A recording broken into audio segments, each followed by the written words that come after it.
Hello everyone, welcome to logic hub. तो पिछले video में हमने देखा था सर्चिंग क्या होती है और उसका एक टाइप लीनियर सर्च कैसे काम करता है। तो आज हम देखेंगे सर्चिंग का एक और powerful type binary search. Binary search linear search से काफी अलग होता है क्योंकि बाइनरी सर्च सिर्फ सॉर्टेड डेटा पे ही काम करता है। तो चलिए इसे एक एग्जांपल से समझते हैं। मान लीजिए हमारे पास एक बुक है और हमें पेज नंबर 60 ओपन करना है। हम पेज नंबर 1 से तो स्टार्ट नहीं करेंगे, कोई तो एक रैंडम पेज ओपन करेंगे। जैसे हमने यहाँ पे पेज नंबर 50 ओपन किया है। अभी हमारा टारगेट वैल्यू 60 है। तो हम एक कंडीशन चेक करेंगे कि अगर हमारा करंट वैल्यू टारगेट नंबर से छोटा है, इक्वल टू है या बड़ा है। अगर हमारा करंट वैल्यू टारगेट वैल्यू के इक्वल है तो हमें हमारा नंबर मिल गया है। अगर वैल्यू छोटा है तो हमें हमारा पेज राइट साइड शिफ्ट करना है। अगर बड़ा है तो हमें हमारा पेज लेफ्ट साइड शिफ्ट करना है। तो अभी के लिए हमारी करंट वैल्यू 50 टारगेट वैल्यू से छोटी है, तो हमारी फर्स्ट कंडीशन ट्रू हो गई। तो यही कंसेप्ट बाइनरी सर्च भी फॉलो करता है। तो चलिए अब हम इसे एक एरे की मदद से भी समझते हैं। तो यहाँ पे हमारे पास एक सॉर्टेड एरे है और हमें क्वेश्चन में बताया गया है कि हमें एलिमेंट 4 को ढूंढना है। तो हम बाइनरी सर्च में क्या करेंगे, एक मिड पॉइंटर की मदद से उस एलिमेंट को ढूंढेंगे।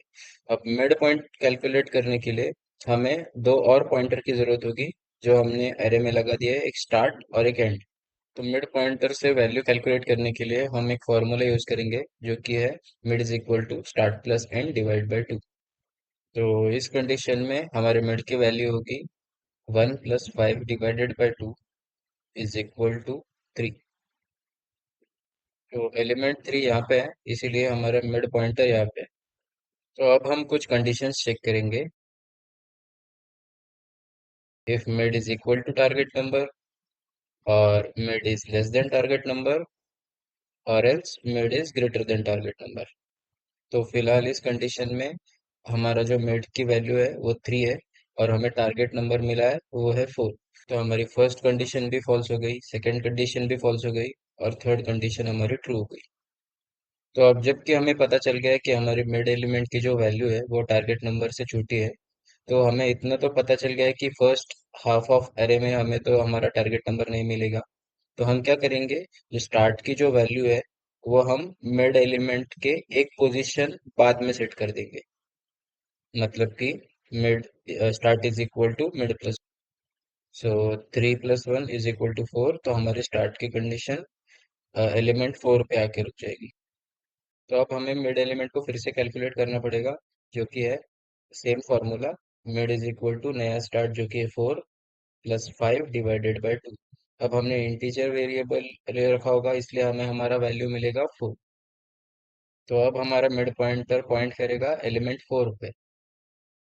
और फिर जब हम वो कंडीशन वापस चेक करेंगे तो हमारा अब फर्स्ट कंडीशन जो है वो पास हो जाएगा और हमें हमारा एलिमेंट मिल जाएगा। तो इस तरह से बाइनरी सर्च काम करता है किसी भी एलिमेंट को ढूंढने के लिए। तो चलिए बाइनरी सर्च का कोड इम्प्लीमेंटेशन देखते हैं। हमारे पास एक एरे है जिसमें 7 एलिमेंट्स है और हमारा टारगेट नंबर है 60। बाइनरी सर्च की मदद से एलिमेंट ढूंढने के लिए हमारे पास तीन पॉइंटर्स होने चाहिए जो कि है लो, मिड और हाई। और एक और वेरिएबल की जरूरत हमें पड़ेगी और जिसमें आपको एक नया ऑपरेटर पता चलेगा जो कि है साइज ऑफ। चलिए सबसे पहले एक वेरिएबल एन डिफाइन करते हैं जिसमें हम स्टोर करेंगे size of A R R divided by size of A R R of 0। तो यहाँ पे साइज ऑफ क्या करता है, साइज ऑफ हमें उस वेरिएबल की मेमोरी साइज के बारे में बताता है। तो चलिए इसे भी हम एक एग्जांपल से समझते हैं। देखिए, एक इंटीजर को स्टोर करने के लिए 4 बाइट ऑफ मेमोरी का यूज होता है। तो हमारे पास 7 एलिमेंट्स है वैसे। तो 7 इंटीजर वैल्यू टोटल साइज होगा 7 × 4 = 28। तो हमारा एरे जो है वो 28 बाइट्स का डेटा स्टोर करता है। So 28 divided by size of A R R of 0। A R R of 0 मतलब फर्स्ट एलिमेंट ऑफ एरे। तो हमें पता है कि एक integer value 4 byte of memory लेता है, इसीलिए 28 डिवाइडेड बाय 4 = 7। तो अब हमारे तीनों पॉइंटर्स जो कि हमें सर्चिंग के लिए यूजफुल होंगे उन्हें हम डिफाइन करते हैं। तो वेरिएबल लो में हम वैल्यू रखेंगे 0, एक और पॉइंटर लेंगे मिड, और पॉइंटर हाई में हम वैल्यू स्टोर करेंगे n-1। तो अब n-1 क्यों, देखिए अगर हम एन की जो स्टोर्ड वैल्यू है 7, उसे -1 करेंगे तो हमें हमारा एरे का लास्ट पोजीशन मिल जाएगा।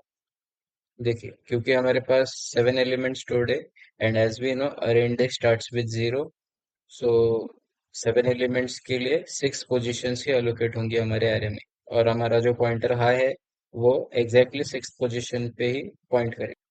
इस कैलकुलेशन का फायदा ये भी है कि अगर इन फ्यूचर हमने एक का एलिमेंट और भी ऐड कर दिया एरे में, तो भी हमें फिर से अलग कैलकुलेशन करने की जरूरत नहीं होगी। So let's continue. हम अब एक बुलियन वैल्यू यूज करेंगे जो कि हमें बताएगा कि if we found our element और नॉट। उसका हम वेरिएबल का नाम रखेंगे फाउंड, और उसकी प्री डिफाइंड वैल्यू हम सेट करेंगे फॉल्स।